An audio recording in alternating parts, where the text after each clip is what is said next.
우리들이 예배 드리러 올 때도 방해하는 마음들은 하나님께서 주신 마음이 분명 아니에요. 내 온갖 핑계들이 생깁니다. 내가 연약하여서, 내가 피곤하니까 오늘은 좀 예배를 쉬어도 되지 않는가, 이런 마음들은 결코 하나님께서 주신 마음이 아니에요. 그 반대쪽에서 주는 마음입니다. 사탄은 우리를 어떻게 해서든지 주님 앞에 나아가는 것을 막습니다. 뭐 강한 믿음 이런 거 막는 게 아니에요. 사탄이 막는 거는 우리의 발걸음을 딱딱딱 막고 있어요. 하나님 앞에 가까워지는 거를 항상 차단을 합니다. 그 마음까지도 차단을 해요. 이게 사탄의 역할인 것 같아요.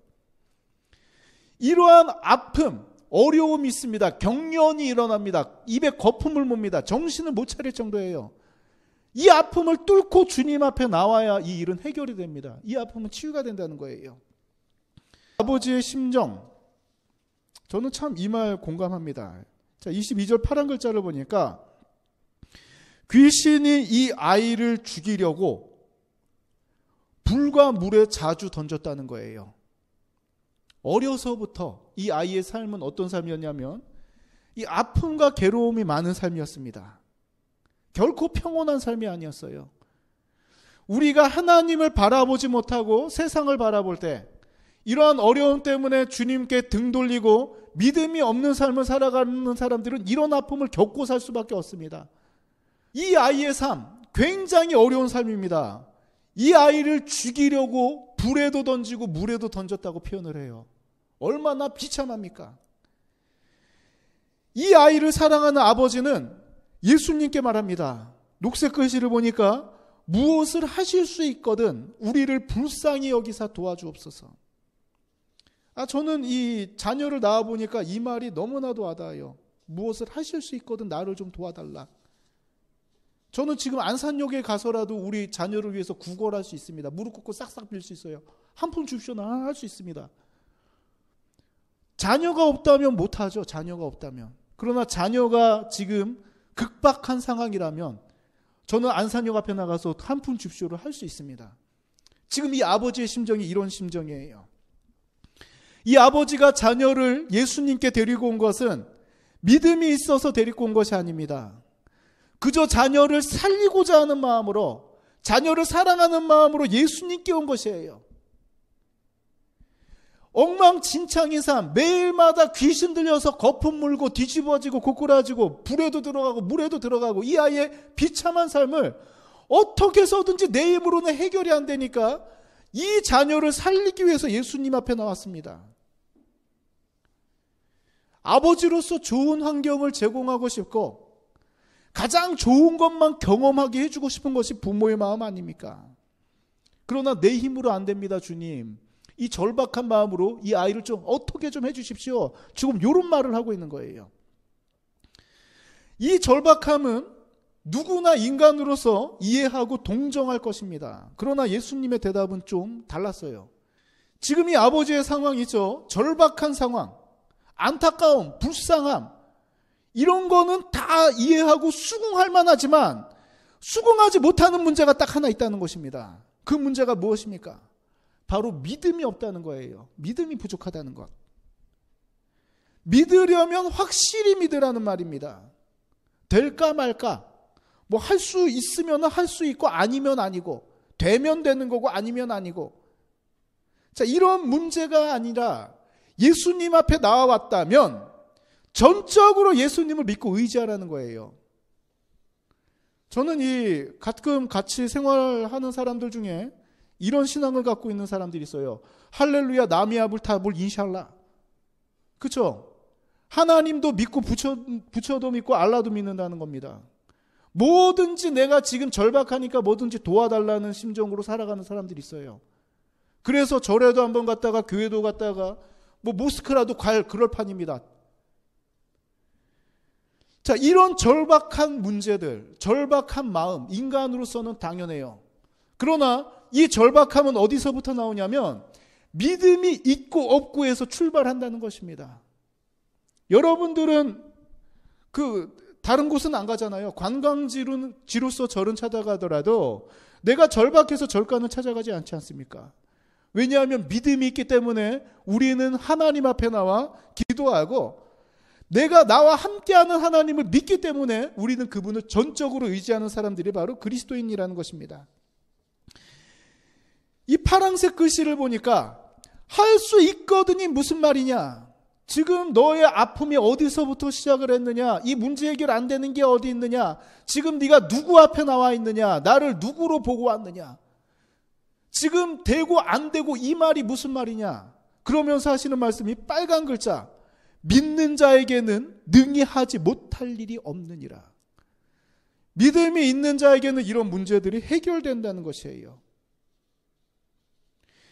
하나님의 능력이 임하는 축복은 믿는 자에게만 국한되어 있습니다.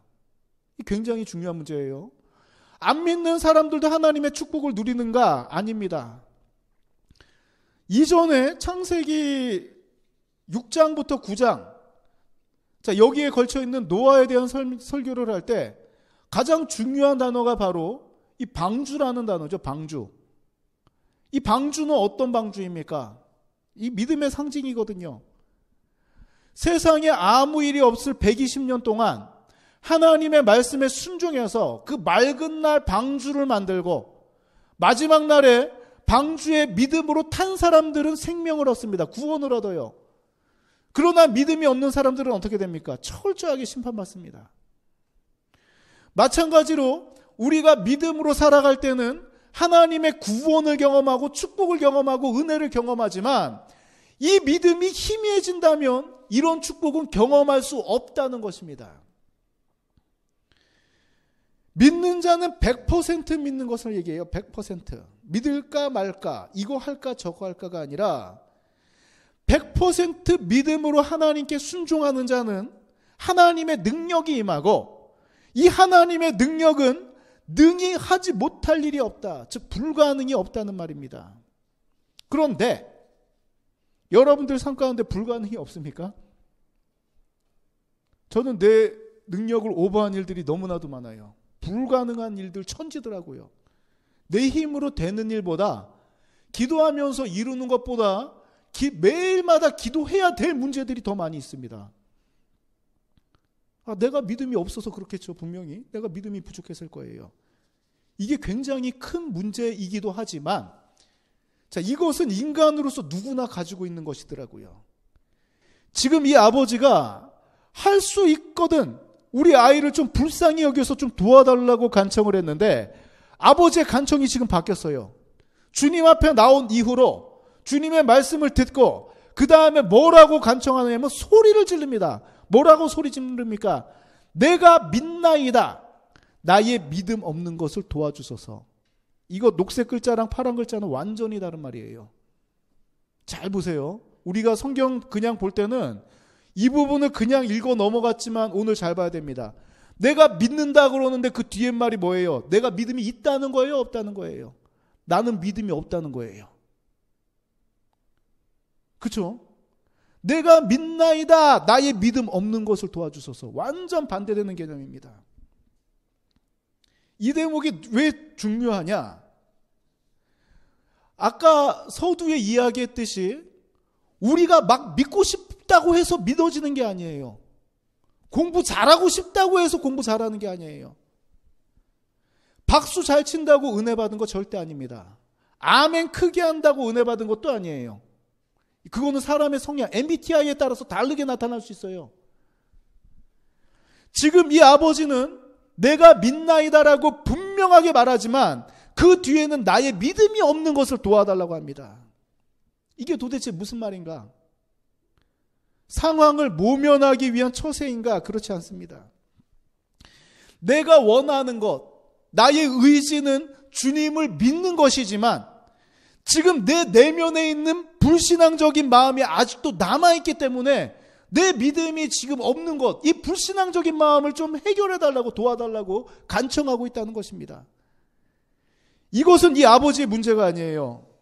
그리스도인들은 다 이 마음을 갖고 있습니다.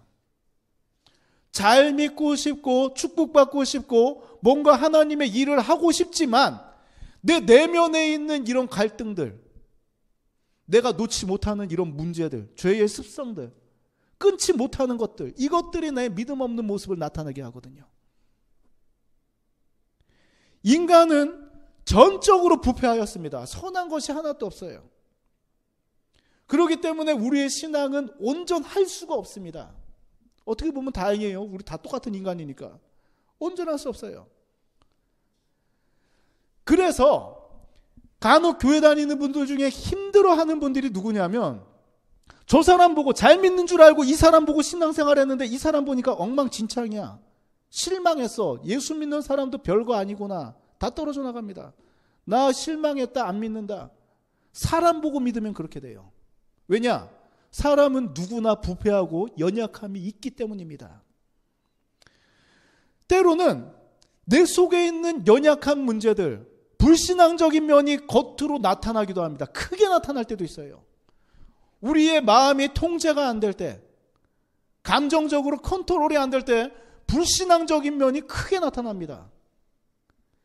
그래서 우리의 믿음도 하나님께서 도우셔야 돼요. 이걸 갖다 바울 사도는 로마서 8장 26절에 이렇게 말합니다. 우리 같이 한번 읽어봅시다. 이와 같이 성령도 우리의 연약함을 도우시나니 우리는 마땅히 기도할 바를 알지 못하나 오직 성령이 말할 수 없는 탄식으로 우리를 위하여 친히 간구하시느니라. 아멘. 성령께서도 우리의 연약함을 너무나도 잘 알고 계시다는 거예요. 하나님께서 아신다는 겁니다.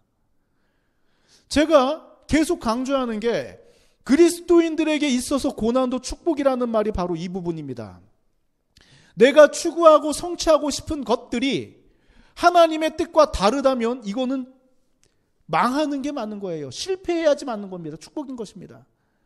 그 실패한 가운데 무엇을 느낍니까? 하나님 왜 이렇게 됐습니까? 왜 이렇게 됐습니까? 기도하다 보면 그때 하나님의 은혜를 발견하고 돌아오는 경우가 많기 때문에 그리스도인들에게 있어서 고난도 축복이라는 것이에요. 내가 깨달을 수만 있다면. 우리의 능력은 하나님께서 붙잡으실 때 그 믿음도 생기는 것이고 하나님의 능력도 임한다는 것입니다. 자, 그렇다면 이러한 능력이 어디서 나오는가? 지금 로마서 8장 26절과도 연결이 되는데 오늘 본 마지막 본문 마가복음 9장 29절 같이 한번 읽어봅시다. 이르시되 기도 외에 다른 것으로는 이런 유가 나갈 수 없느니라 하시니라. 아멘. 우리의 연약한 믿음이 강하여지는 법, 그리고 하나님의 능력이 임하는 법, 주님께서는 분명히 말씀하십니다. 강한 믿음을 가져라, 선포하라, 이게 아니에요. 뭘 하라고 합니까? 기도 외에는 이런 능력이 나갈 수 없다고 합니다. 이런 종류. 즉 믿음이, 연약한 믿음이 충만한 믿음으로 바뀌는 것, 내가 할 수 없는 일들이 하나님의 능력으로 변하는 것, 나의 어떤 마음가짐이나 훈련의 소양이 아니라 기도 외에는 안 된다는 거예요. 그래서 기도하라는 것입니다. 주님께서 우리에게 임하실 때, 우리의 손을 잡아주실 때는 우리의 모든 아픔, 이전의 아픔, 어려움, 그 슬픔까지도 완전히 회복된 모습으로 일으키신다는 것입니다. 우리가 그날을 기대하며 정말 믿음 가운데 승리하는 우리 삼동교회가 되었으면 좋겠습니다. 여기까지 말씀을 정리하겠습니다. 오늘 본문의 아버지는 믿음이 연약하여도 자녀를 살리고자 하는 마음으로 주님께 나아갔고, 믿음이 온전하지 못하여도 주님 앞에 간구하였습니다. 주님께서는 이들의 처지를 아시고 그 아버지의 연약한 믿음 때문에 너는 안 돼, 이게 아니었어요. 연약한 믿음일지라도 주님 앞에 나온 이 아버지와 아이를 보고 주님께서는 이 아이를 완전히 회복시켜 주셨습니다. 저는 이렇게 생각합니다. 물론 강한 믿음 좋습니다. 세상을 움직일 만한, 이 산을 들어 저쪽으로 넘길 만한 그런 강한 믿음 너무나도 좋습니다. 그러나 내 믿음이 연약하여도 주님께 나오는 그 마음이 저는 더 귀하다고 생각이 돼요. 남은 한 주간 이왕이면 100% 강한 믿음으로 생활하는 우리들이 되길 바랍니다. 그러나 100%가 안 될지라도 주님을 의지하며 이 하나님의 도우심을 구하는 기도가 끊이지 않는 우리 삼동교회가 되길 소망합니다.